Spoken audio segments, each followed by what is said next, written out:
I think we talk about black men, but just men in general, holding our cards so close to the vest. There's so much stigma around it. And the idea that you are weak in asking for help.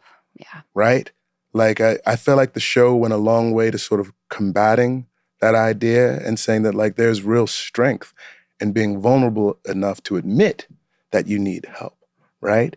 And so, yeah, I'm all for that because it's interesting because you think that Randall, there's a part of me that thinks that, like, oh, well, Randall's a modern evolved guy, human, evolved dude. Like, there's Jack is one way, and then Randall is this way, or what have you. But it's really interesting to see that, like, oh, so I'm gonna come back and there's a Jack Randall connection that's really quite. But do you think it's like he is an evolved man? Yeah.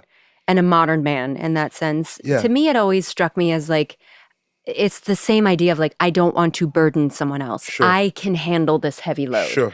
I mean, right? Like, if I can't do this, then who will? Right. Like, I alone can carry all of this weight. Yeah, I would agree with that. You tell me if I'm wrong. Go for it.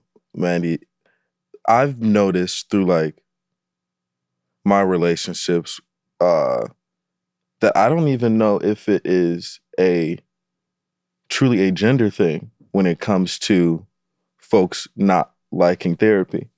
I think it seems to me that there's this human thing of nobody wants to seem weak. Like in general. Absolutely. Like you're not wrong. I can handle all of this. Yeah.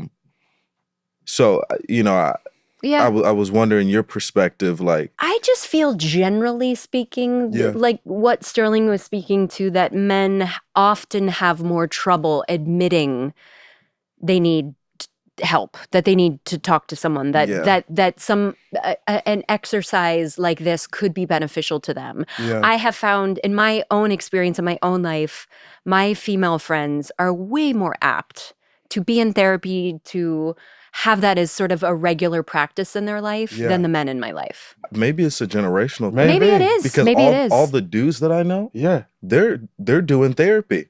And the girl? And the women are not. No, they're like very against it. Wow. Maybe it is generational. That's interesting. And that was the therapy mumbo jumbo. The homies in my life will be using, the things that they learned from, a therapist. Yeah. This feels like transference to me. Why are you talking like this to me? Like, stop speaking like projecting on me. What's going on with you? I recognize your boundaries. Can we use I statements? No, seriously. Can we use I statements, please? That is genuinely how they speak. Yeah. And it doesn't really work in their favor. It's kind of like, why are you talking to me like this, bro? Yeah. Interesting. Yeah. Got a lot of single friends?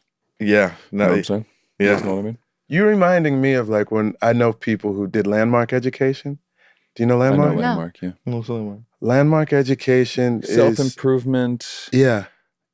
Border. I mean, it's a little culty. Yeah. It's a little Tony Robbins-ish. Yeah. But it's like I a think lot it's of literature. Evolved from EST, like back in the 70s or 80s or something like that. Vaguely therapeutic. Okay.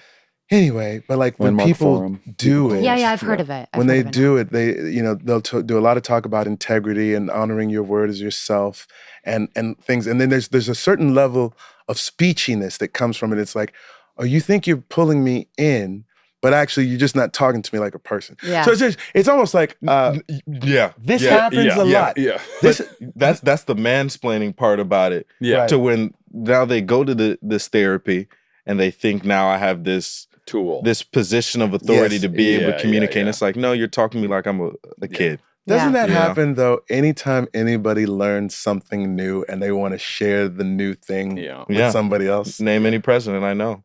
I know what. Name any president, and I can say what number they are. Can you really? After 2000. After 2000. Get out of here. Get out of here. Cool. So the first four and after 2000. Yeah. But I think that's a really good note though, because you have to be able to bridge the gap between whatever it is that you think of value that you want to share with someone and using language that that pulls people in. Right? Sure. Right? Like I think that is a really apt point because you can get so immersed in whatever it is that you're thinking that like, oh, they should be able to understand what I'm saying, but like you're not reading the room.